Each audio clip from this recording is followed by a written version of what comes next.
See, body is the front end for every other creature on this planet. The only reason this creature is dominating this planet is not because we have the best body.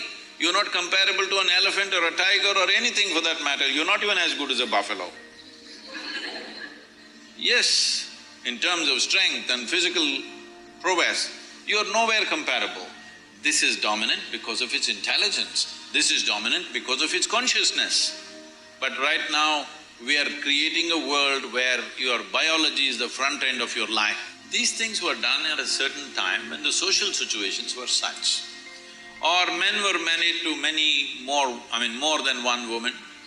This was mainly because men died more often than women. Today, both men and women are outside, both may get killed, that's different. But at that time, largely women stayed home because she was continuously pregnant.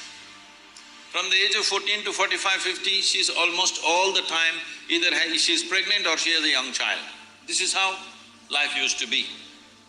So because of that, she stayed home and she took care of the property and the agriculture and stuff. Man went out to do business or for war or something else, he went out.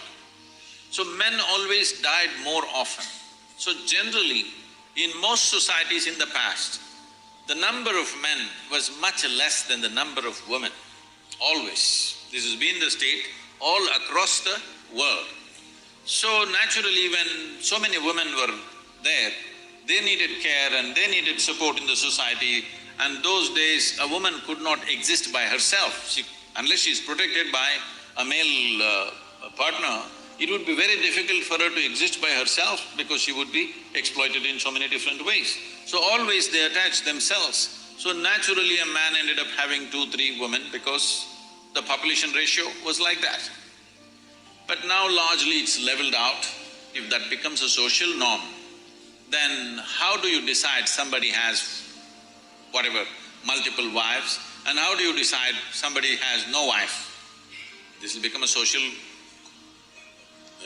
collision, it'll become lot of problems in the society because we may act civilized.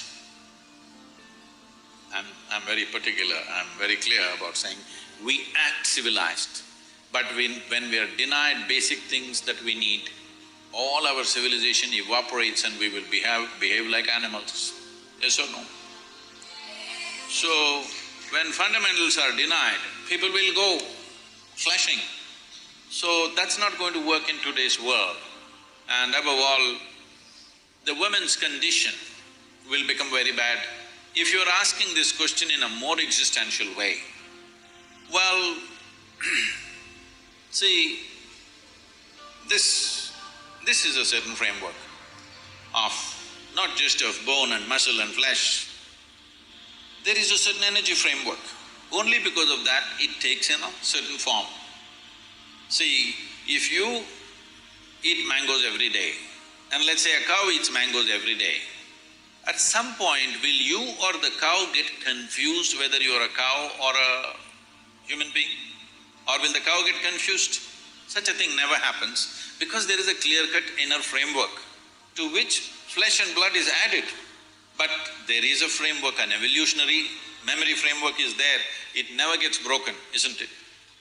So in this framework, how strong you keep this framework, how much integrity is there to this energy framework will determine many things about your life, many aspects of your life. Especially if you want to raise this life to another level of function, it's very important you maintain this integrity. This is why, irrespective of which religion, which spiritual process, if people want to raise them till to a certain point, first thing they will talk about is becoming monks or brahmacharis or sannyasis, because the idea is to create such a level of integrity that this is a whole life by itself, that it doesn't lean on anything else for support, either for physical well-being or emotional well-being or psychological companionship. It doesn't lean on anything, it stands by itself because you want to take it somewhere else. If you want normal function, these things are not necessary. Now you want to become a rocket which breaks through a certain dimension of space. Now you need to be in a different level of force and integrity, otherwise it'll crack up. So you don't want to open your body to anything and especially opening to multiple partners has its own negativity in that context.